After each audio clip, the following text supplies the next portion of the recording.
आप सबों को मेरा नमस्कार। आप सब यहाँ आए हैं और किसी न किसी उम्मीद, किसी न किसी होप के जरिए आए हैं। मुझको याद आ रहा है एक गीत जो शायद इस माहौल के लिए फिट बैठे। कहता है, सोखियों में घोला जाए फूलों का शबाब, उसमें फिर मिलाए जाए थोड़ी सी शराब, होगा जो नशा यूं तैयार वो प्यार है, सोखियों में घोला जाए। ये नशा है और इस अपॉर्चुनिटी में वही लोग कामयाब होते हैं जिनको इसका नशा हो जाता है। और ये नशा ब्रीड आपके अपलाइन और इस अपॉर्चुनिटी के अर्क का नशा है। बाहर में लोग नहीं समझ पाते हैं, 900 रुपए का टिकट, बैठने का जगह नहीं, लाइन लगा हुआ है, ट्रेन में लटक के आ रहे हैं, गाड़ी पंचर हो गया, पैदल चले आ रहे हैं, क्या पागलपन है। लेकिन जिसको मोहब्बत होता है, जिसको सुरूर होता है, वही सफल होता है। और इस बिजनेस में कामयाब होने के लिए ये सुरूर बड़ा जरूरी है। मेरा जन्म धनबाद में हुआ, वहीं केंद्रीय विद्यालय से मेरी पढ़ाई लिखाई हुई और हम लोग बड़ी गरीब परिवार में जन्मे। हमारे पिताजी नालंदा जिला के एक छोटे से गांव सुंदरपुर कतरी सराय प्रखंड है, वहीं के रहने वाले थे। हमारे दादाजी दूसरे के खेत में खेती करते थे, बटैया करते थे, मजदूरी करते थे। हमारे पिताजी 1929 में पढ़ाई किए, मैट्रिक पास किए और मैट्रिक पास करके वो चले गए धनबाद, एक बाछी बेच के चले गए। पढ़ना चाहते थे। वहाँ जब गए तो ये 1929 की बात है, 1934 में भूकंप आया। देखिए कैसे कोई आपदा किसी के लिए अवसर बन के आता है। There is always an opportunity behind a challenge.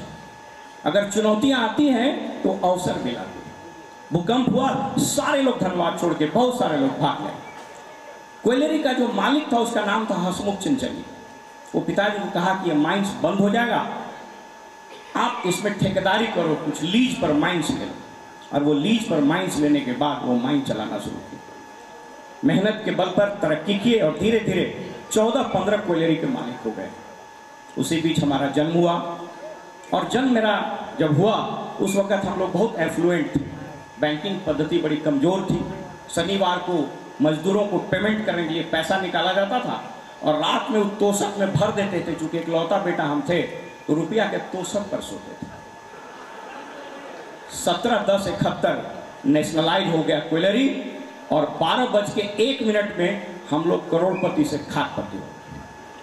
हमारे पिताजी को उसी कंपनी में, उसी क्वेलरी में नौकरी करनी पड़ी जिसके वो मालिक थे। ये है समय, वक्त का जब पहिया घूमता है तो अच्छे अच्छे का होश उड़ा देता है। वहीं से मेरे संघर्ष की कहानी शुरू हुई। पढ़ना शुरू किए, हम डॉक्टर बनना चाहते थे। 82 में जब हम मेडिकल का एंट्रेंस एग्जाम दिए, बहुत बढ़िया एग्जाम किया, लगा आप डॉक्टर बन जाएंगे। लेकिन हमारे पिताजी के जहन में एक बात यहाँ गड़ा हुआ था।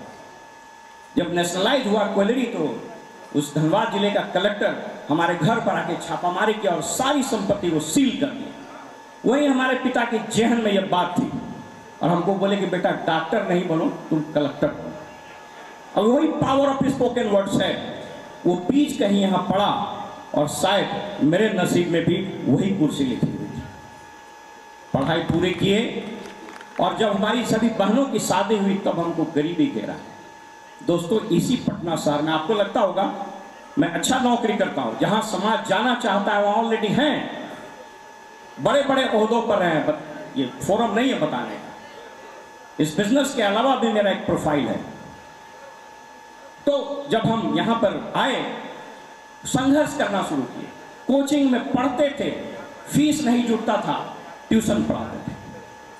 जब गरीबी घेरा, हमारी एक सिस्टर के साथ एक हादसा हो गया।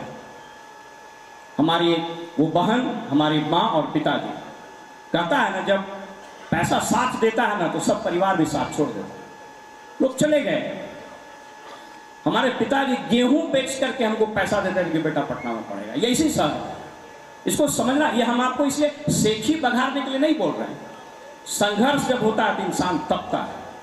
और वैसी स्थिति में भी हम कभी हिले नहीं। एक जीन्स का पैंट और 4 खादी का कुर्ता पहन के इसी शहर में हम संघर्ष किए, कंपीट किए और हम भी उस मुकाम पर पहुंचे जहां लोग जाना चाहते थे। ये ताकत है संघर्ष। एक ऐसा समय आया 86, 87 में कि हमको लगा कि अब तो टीचर की नौकरी कर ले या मेडिकल रिप्रेजेंटेटिव हो। यहीं पर IIBM इंस्टीट्यूट है म्यूजियम के सामने, 7,500 रुपया लगता था उसमें एडमिशन के लिए। मेरे पास पैसा नहीं था। मेरी माँ ने, मुझको याद है, 2 हाथ में कंगन था, सोने का एक कंगन बेच दी और उस कंगन के जरिए एडमिशन ली और पढ़ाई शुरू की। दोस्तों कृपया बैठ जाइएगा, सामने में डिस्टरबेंस हो रहा है ताकि हम अपनी बात को रख सकें। डिस्टरबेंस क्रिएट होगा तो रिदम टूटेगा, प्लीज बैठ जाइए सबको। और वहां से कहानी की शुरुआत हुई और हम आगे बढ़ना शुरू किए। दोस्तों बहुत समय नहीं है, उसके बाद हम नौकरी में आ गए और शादी हुई हमारी। हमारी पत्नी पॉलिटिकली और इकोनॉमिकली फाइनेंशियली बहुत रिच है। लोग बिहार शरीफ के एक बहुत बड़े खानदान से हैं। इनके घर में आर्मी ऑफिसर, इनके बड़े भाई ब्रिगेडियर हुए, इनकी भतीजी लोग मैसेच्यूसेट्स से इंजीनियरिंग की, एक भतीजा IIT से किया, एक भतीजी इनकी सुप्रीम कोर्ट में प्रैक्टिस करती है, इनका आयुर्वेद का बहुत बड़ा फैक्ट्री है। वो सब कुछ ठीक तो लाइफ चलने लगा। अब ये बिजनेस में हम बड़ा अजीब तरीके से आए, ये जानना बड़ा जरूरी है। इस बिजनेस में हम 3 बार आए, तीसरी बार ये बात समझ में आई। मैं आपको इसलिए बता रहा हूं कि 3 बार में हमको भेजा में बात गया था, जरूरी है कि आप भी 3 बार में समझिए, एक के बाद समझिए। पहली बार उन दिनों हम मुंगेर में पोस्टेड थे, हमारे साले साहब आए, बोले मेहमान, हम लोग मगध के रहने वाले हैं, बोले मेहमान एगो बिजनेस करवा। हमने क्या चीज है? बोले 4400 रुपया दीजिए। वो साला है, साला की बात कैसे टालिएगा? आए 4400 रुपया दिए, वो डब्बा थमा दिए। बोले कौन चीज है इसमें? बोले मुंह धोने वाला, कपड़ा धोने वाला है। तो क्या हो गया इससे? बोले इससे पैसा आता है। बोले कैसे पैसा है? बोला मेंबर बनाओ ना। उन दिनों बड़े ओहदे पर हम थे, उस लोग को बोले ऐसा ही आ गया। बोला हाँ ठीक है। बोले आप क्या करें? बोला हमरो ना पता हो आपकी करें। रिन्यूअल होता था, नहीं रिन्यूअल, बात खत्म हो गई। दूसरे बार फिर एक हमारे मित्र ने कहा कि बिजनेस कीजिएगा, हम 4400 रुपया। बोला कहा। फिर शुरू किए। बोला आप क्या करना है? बोला मेंबर बनाइए। हम कह रहे भाई बिजनेस है तो पैसा कैसे आता है? बोला कह रहा STP करे पड़ता है। तो बोले STP क्या है? बोला ले गया, ऐसे ऐसे ऐसे पूरा घुमा, ये है वो है, रेक्रॉक है, रिच डिवोर्स है, जेवन हैंडल है, फल्ला। हम कह यार ये पैसा कहाँ से आता? सेल बताओ, इतना आदमी नाम काल बताओ। हम वो नहीं करेंगे, ईश्वर को शायद मंजूर नहीं था और थोड़ा नशा भी था। नौकरी में रहता है, सरकारी नौकरी में कॉलर टाइट रहता है, हमारा भी टाइट है। नौकरी वाले लोग गणेश जी का सवारी है, कुर्सी गया गए काम से।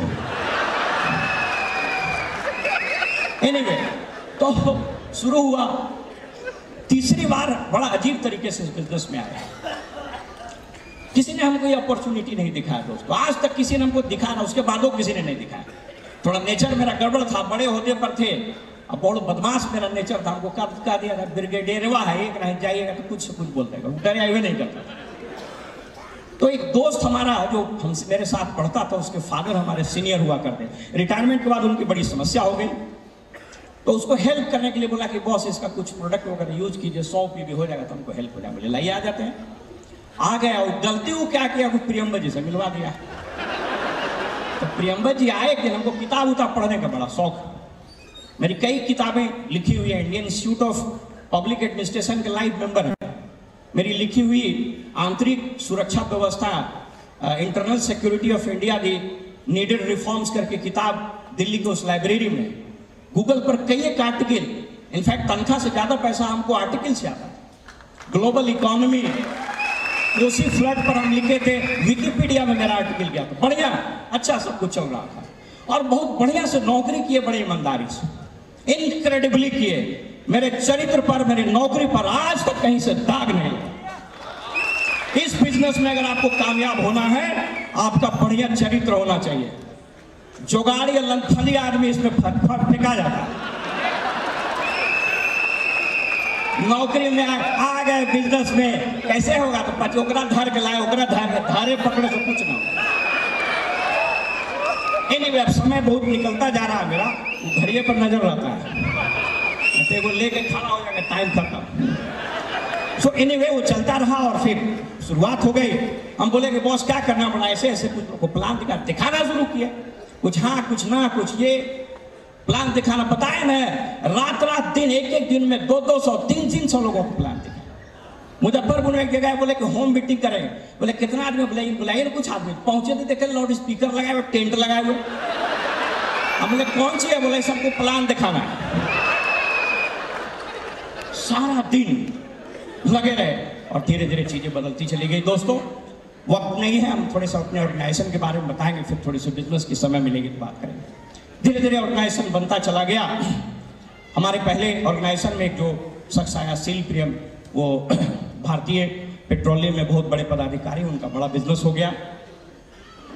उसके बाद फटाफट, और बताया ना कि इस बिजनेस में बार बार हम लोगों को बोलते हैं, जुमला बड़ा प्यारा है, आओ भाव प्रभाव तीनों तरीका सही है लाने का। कुछ तो ऐसे ही आ जाएगा, वो बोल रहे हैं क्या कहे, बात उठावे आ जाते हैं। कुछ लोग लगा कुछ कमा लेंगे, कुछ किसी तरीके से आ जाए, कोई दिक्कत नहीं है, लेकिन आपका स्वभाव बढ़िया रहना चाहिए। स्वभाव बढ़िया रहेगा तो टिक जाएगा, सफल हो जाएगा। उसके बाद हमारे अधीनस्थ काम करने वाला ड्रग डिपार्टमेंट में डॉक्टर नमिता एंड प्रदीप लोग आए, they are founders platinum, they are going emerald. उसके नीचे चुरिंदर राजेश्वरी, उसके नीचे इंद्रकांत, उसके नीचे राजीव एंड पूनम, बहुत बड़ा ऑर्गेनाइजेशन हो गया। उनकी दूसरी अलग भागलपुर में बहुत बड़ी हो गई, रवि शुक्ला आए, उसके बाद लक्की एंड अलख आए, आस्तिक आए, उमेश बाबू आए, राजेश एक मर्चेंट नेवी अफसर। भागलपुर में ह्यूमंगस ऑर्गेनाइजेशन हो गया, सबका नाम लेना भी संभव नहीं है। दूसरी ऑर्गेनाइजेशन भी बड़ी विचित्र हुई, हमारा बेटा ऐसे स्पॉन्सर कर दिए। उसके नीचे हमारे ही कलेक्टर, IAS अधिकारी, पैर में दर्द रहता था, प्रोडक्ट यूज करने लगे, सीरियस हो गए, ही बिकम प्लैटिनम। उनके नीचे उनकी बेटी, she is a very senior bureaucrat, शायद यहाँ बैठी होंगे, क्या फैमिली, उनका हस्बैंड सुपरिटेंडिंग इंजीनियर, उनका बेटा कैलिफोर्निया यूनिवर्सिटी में पढ़ रहा, अगले साल वो नासा में साइंटिस्ट हो जाएगा। She is founders platinum going emerald. उनका बहुत बड़ा ऑर्गेनाइजेशन। उनके नीचे अनुजन वंदना, मुजफ्फरपुर का सारा शुरू हो गया। मेरे थर्ड लेग में मेरा एक दोस्त बैचमेट, उन दिनों बांका में बहुत बड़े पद पर था, उसको बोले तो बोला ठीक है, तुम बोल रहे हो तो ठीक है होगा, चलो शुरू करते हैं।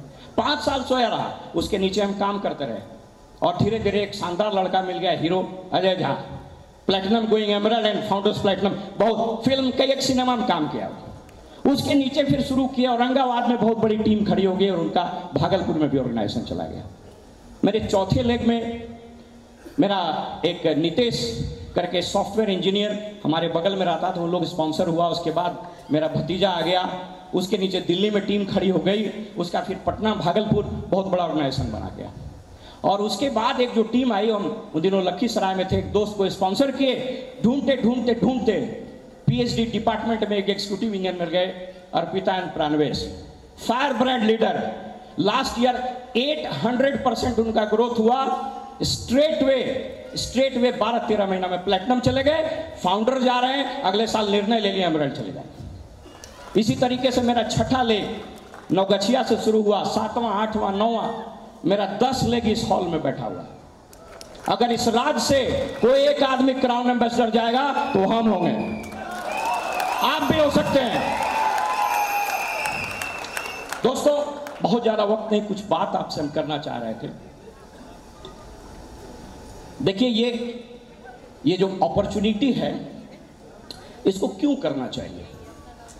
आज का दिन इतिहास के पन्नों में 2 कारणों से दर्ज है।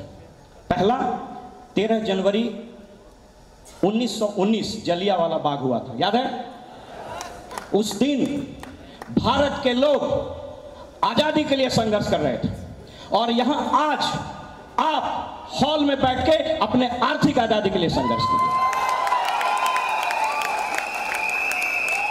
आज का दिन और महत्वपूर्ण, आपको बता दें, अभी मैं पढ़ रहा था, आज से 150 साल पहले जब हिंदुस्तान की अर्थव्यवस्था जमीन में धंसी हुई थी अंग्रेजों के कारण, और फर्स्ट वर्ल्ड वॉर के बाद इंग्लैंड दुनिया की सबसे बड़ी अर्थव्यवस्था थी, और इस महीने में, आपको पता है, इस महीने में 150 साल के बाद इंग्लैंड की अर्थव्यवस्था से भारत की अर्थव्यवस्था ऊपर चली गई। इसको बोलते हैं समय का पहिया घूमना। मैं बार बार बताता हूं, फक्र है हमको इस देश में पैदा होने का, और फक्र है हमको इस राज्य में पैदा होने का। आप जान करके आश्चर्यचकित हो जाइएगा कि आने वाले कुछ वर्षों में इस दुनिया की सबसे बड़ी अर्थव्यवस्था होगी। 2050 में यह देश दुनिया के शिखर पर होगा और उसके गवाह हम बनने वाले हैं। लेकिन इसके साथ कुछ चुनौती है। क्या चुनौती है? सुनिएगा, पैर के तले से जमीन सरक जाए। इस देश में 3 करोड़ 10 लाख लोग बेरोजगार हैं। 2030 तक 11 करोड़ से ज्यादा लोग बेरोजगार हो जाएंगे। 97% इंजीनियर यहां बेरोजगार है। यहां पर 3500 मैनेजमेंट इंस्टीट्यूट है, 3.5 लाख MBA लोग पास करते हैं, अब 35,000 के नौकरी लगता है। आपको यह समझना पड़ेगा कि आपका आने वाला जनरेशन यह नौकरी मिलेगी कि नहीं मिलेगी कुछ नहीं पता है। यह देश तरक्की कर रहा है, लेकिन उस तरक्की में आपकी हिस्सेदारी है कि नहीं, इसका निर्णय आपको आज लेना पड़ेगा। अगर आपने निर्णय नहीं लिया तो वही बैटल ऑफ पलासी होगा। युद्ध तो होगा, लेकिन आप उसमें कहीं नहीं होंगे। मित्रों, मैं 1-2 बात और आपसे करना चाहता हूं। इस दुनिया में 4 आविष्कार और खोज हुए जिसने पूरी धरती को बदल दिया, पूरी सभ्यता को बदल दिया। जानना चाहिएगा क्या है? पहला खोज था पहिए का, चक्र का। व्हील जब बना, जीवन में गति आ गई, दुनिया घूमने लगी। दूसरा आविष्कार खोज था आग का। जब आग का खोज हुआ तो रात में जीवन चलायमान हो गया, संस्कृति बढ़ने लगी। तीसरी सबसे बड़ी खोज थी इंटरनेट का। 1993 national centre for super computing agency, इसने खोज किया www। और आज आराम से हम लोग लगाते हैं www.flipkart.com।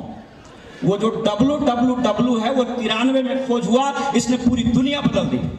और उसी 90 के दशक में डायरेक्ट सेलिंग बिजनेस आया इस धरती पर, जिसने पूरी दुनिया के आर्थिक इतिहास को बदल दिया, जिसके आप हिस्सेदार हैं। थोड़ा ध्यान देकर सुनिएगा, ये बहुत क्रूड इकोनॉमिक्स की बातें हैं। एक बुक है, उसका नाम है वेब 4, प्योर इकोनॉमिक्स है। हम उसको सिंपल करके बताते हैं। जो अभी बता रहे हैं वो पढ़े लिखे आदमी हैं, वो तो समझ जाएंगे, और जो नहीं पढ़े लिखे हैं वो पक्का समझेंगे, इसलिए टेंशन नहीं लीजिएगा। देखिए क्या है, हम यहाँ बोर्ड पर लिख रहे हैं, शायद आपको क्लियर हो जाए। देखिए ये क्यों ये दुनिया का सबसे अनूठा अवसर है। क्यों इतने लोग दीवाने हैं। 108 कंट्री में क्यों लोग पागल हैं। क्यों मैं यहाँ खड़ा होकर बात कर रहा हूँ। नालंदा जिला के गांव में पैदा हुआ इंसान को 900 रुपया टिकट देकर आप क्यों सुन रहे हैं? प्रश्न ये है। देखिए क्या है, सबसे पहले अर्थव्यवस्था थी नोमैडिक, खाना बदोश। क्या होता था, आपके पास, जिसके पास, कुछ लोगों के पास गाय बैल होता था और कुछ लोग उसको चराता था, उसको बोलते हैं नोमैडिक कल्चर। वहां से सभ्यता बढ़ी और एग्रेरियन इकोनॉमी आ गया, लोग खेती बाड़ी करने लगे। यहां भी कुछ लोगों के पास खेत, बाकी लोग मजदूर। थोड़ा गौर कीजिएगा, यानी जो कैपिटल है कुछ लोगों के हाथ में। उसके बाद सभ्यता और आगे आई। यहां इंडस्ट्रियल रिवॉल्यूशन हुआ, औद्योगिक क्रांति हुई। कुछ लोग के पास पूंजी, बाकी आदमी मजदूर। फिर वहां से अर्थव्यवस्था बदली। उसके बाद आया समाजवाद। 3 वर्ग जन्म लिया, बुर्जुआ, प्रोलेटारिएट और मिडिल क्लास। जिसके पास पूंजी था राजा, बाकी लोग उसके लिए काम करो। देख लीजिए अर्थव्यवस्था का ट्रेंड। उसके बाद आया फ्री इंटरप्राइज, और उसके बाद आया फ्री इकोनॉमी, जिसको बोलता है कैपिटलिस्ट इंटरप्राइज इकोनॉमी। जिसके पास दौलत वो अंबानी, जिसके पास दौलत नहीं उसके यहाँ नौकरी कीजिए। और नाम बड़ा बढ़िया देगा, GM है सर। कहाँ है? रिलायंस फ्रेश में। अरे काम करो, तरकारी बेचना। सर बाटा में हम मैनेजर हैं, जूता बेच रहे हो। ये बड़ा अजीब है, कभी समय मिलेगा बताएंगे कैसे 3 वर्ग है, अमीर, गरीब, मिडिल क्लास, बाकी जात इलेक्शन और शादी में काम आता है, कहीं नहीं आता। उसके बाद जन्म लिया ये डायरेक्ट सेल का बिजनेस। इसने कहा कि साहब पूंजी नहीं होने के कारण लोग गरीब रह जाते हैं। ये मिडिल क्लास ये कम पढ़े लिखे जिसके पास पूंजी नहीं है वो गरीब रह जाता है। एक ऐसा अपॉर्चुनिटी बनाओ जिसमें पूंजी की जरूरत नहीं है, और बगैर पूंजी के इस बिजनेस का जन्म हुआ और मेरे जैसे लाखों करोड़ लोग एक बहुत बड़ा व्यापारी हो गया। ये क्रांति है। This is not simply an opportunity, this is an revolution. This is an economic, socio-revolution taking across around the world, empowering millions and millions people on the globe. मामूली चीज नहीं है, बोल के मेरा रोंगटा खड़ा हो जाता। आप इतिहास के पन्नों में दर्ज होने वाले उस गवाह की तरह हैं जो यहां पर साक्षी है इस परिवर्तन का, लेकिन आपको निर्णय लेना पड़ेगा कि उस परिवर्तन के साक्षी आप होने वाले हैं या नहीं। मित्रों, मेरा समय बहुत खत्म हो रहा है, इसलिए रिचर्ड पो एक बहुत बड़े अर्थशास्त्री हैं। इनफैक्ट बैरी कार्टर एक फ्यूचरिस्ट इकोनॉमिस्ट है। फ्यूचरिस्ट इकोनॉमिस्ट का मतलब होता है वैसा अर्थशास्त्री जो फ्यूचर के बारे में बताए। वो कहता है कि it is a mass privatisation, it is a mass privatization of wholesale capital from the hands of few people into the hands of millions and millions people who have a dream। जिसके पास सपने हैं वो एक बड़ा व्यापार खड़ा सकता है, बड़ा ऑर्गेनाइजेशन बना सकता है। हमने भी 10-20 हजार आदमी का ऑर्गेनाइजेशन बनाया। दोस्तों, इस देश इस अपॉर्चुनिटी में आप पैसे इसलिए नहीं कमाते हैं कि आप बहुत काबिल हैं, बल्कि आप बहुत लोगों के सपने को पूरा करते हैं। मैं बात को थोड़ा सा रैप अप कर दूं। कुछ बात मैं कहना चाह रहा था, कोई एक लीडर जल्दी से इसको मिटा दे। मैं एक दो बात कहना चाह रहा था। देखिए, एक बात है इस बिजनेस के अंदर, somebody please come in। जब तक मिटाएंगे तो कुछ बात कर लेना, टाइम आपका दशक रहा है। सो देखिए, होता क्या है, when you start this opportunity, आप ज्वाइन करते हैं, you join this opportunity, you join this opportunity। आप अपॉर्चुनिटी ज्वाइन करते हैं। कैसे करते हैं? उस पेपर दिए, काम शुरू हो गया, उसके बाद आप शुरुआत कर देते हैं। शुरुआत कैसे करते हैं? You tech product, you start. उसके बाद आपको इंफॉर्मेशन लेना पड़ेगा। देखिए, यहाँ ज्वाइनिंग है, यहाँ स्टार्ट है और यहाँ डिसीजन लेना पड़ता है। ज्वाइन करने से इस अपॉर्चुनिटी में कोई आगे नहीं जा सकता। टिकट लेने से दिल्ली नहीं जाता है, ट्रेन में छोड़ दीजिए, क्या होगा? You have to decide.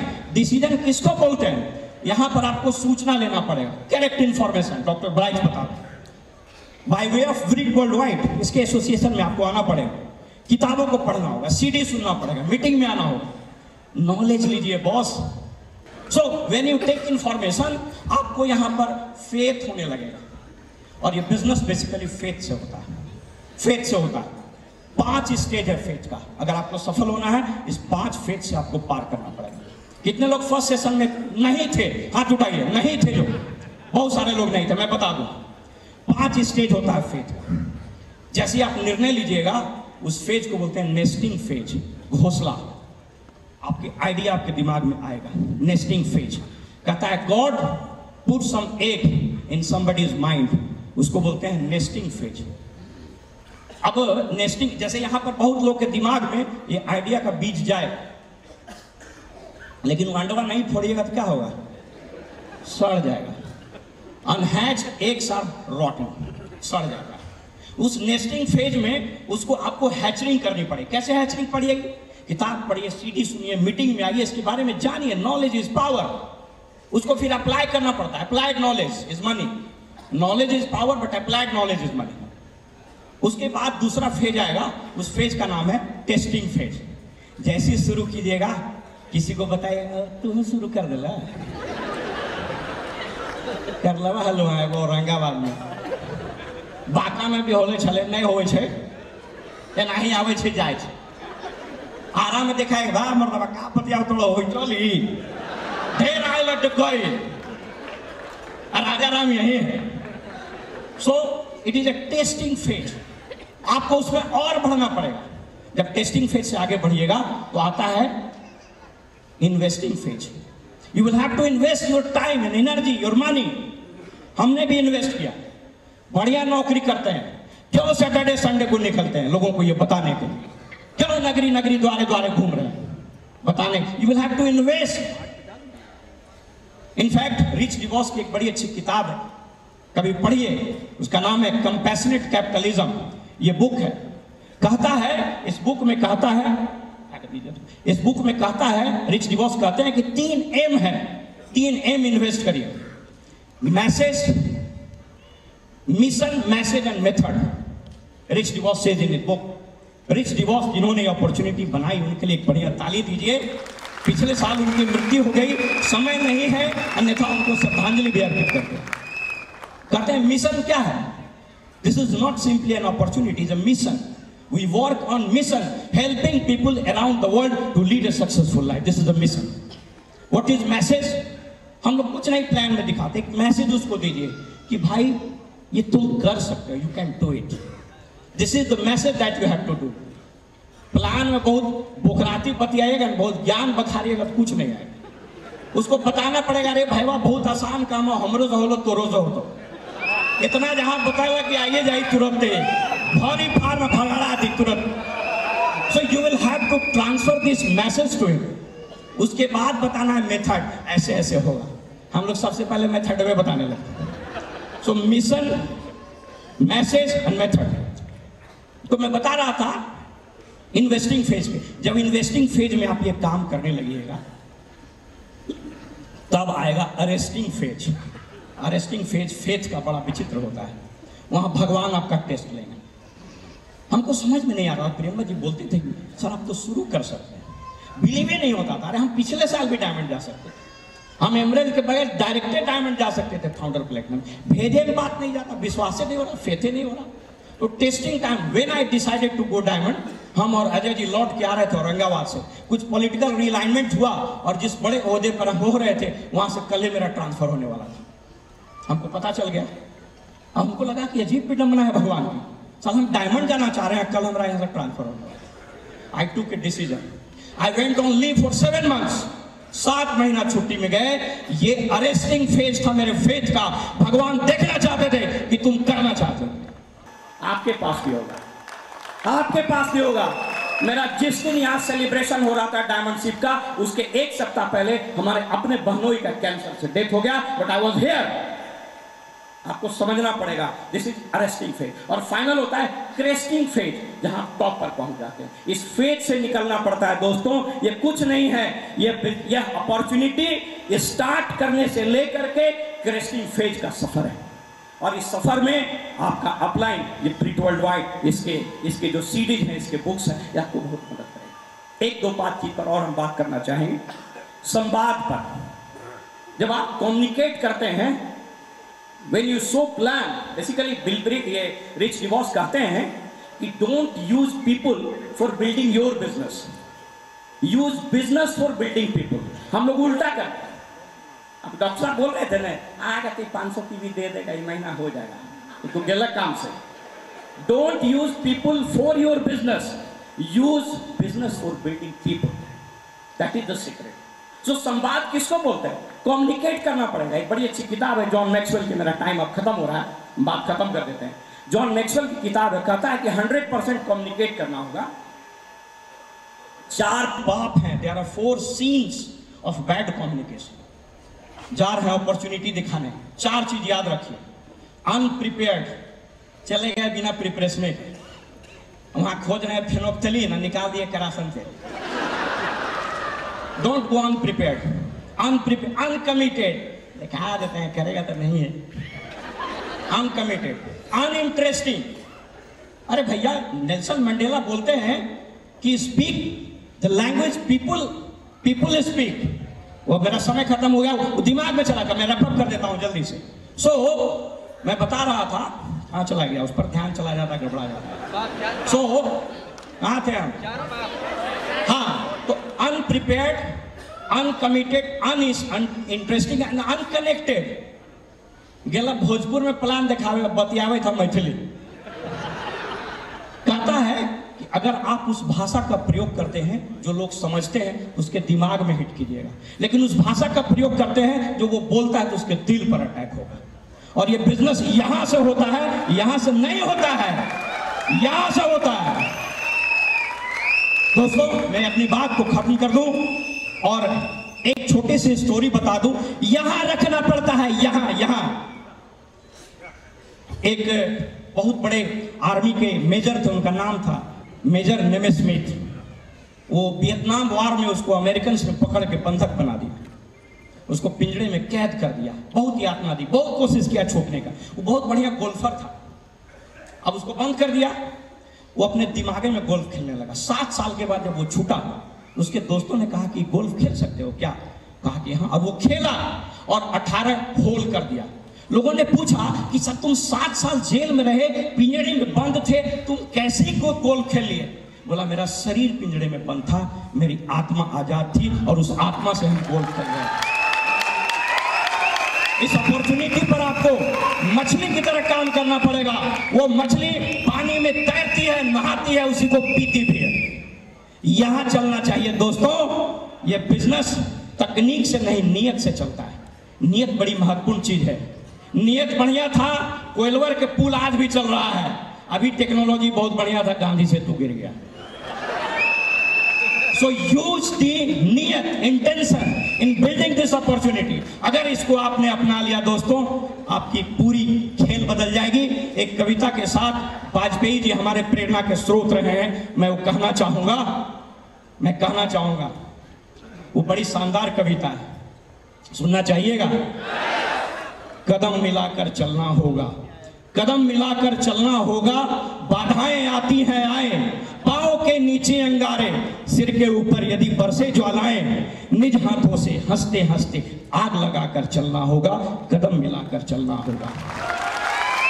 ध्यान दीजिएगा, हास रुदन में, तूफानों में, अमर असंख्यक बलिदानों में, अपमानों में, सम्मानों में, उद्यानों में, वीरानों में, उन्नत मस्तक उभरा सीना, पीड़ाओं में पलना होगा, कदम मिलाकर चलना होगा। आइए हम सब मिलकर के इस देश को, इस राज्य को, अपने आप को दूसरी आजादी की लड़ाई, आर्थिक आजादी के लिए तैयार करें मित्रों। इन्हीं के साथ मैं अपनी बात खत्म करता हूं। आपसे बात करके बहुत अच्छा लगा। नमस्कार।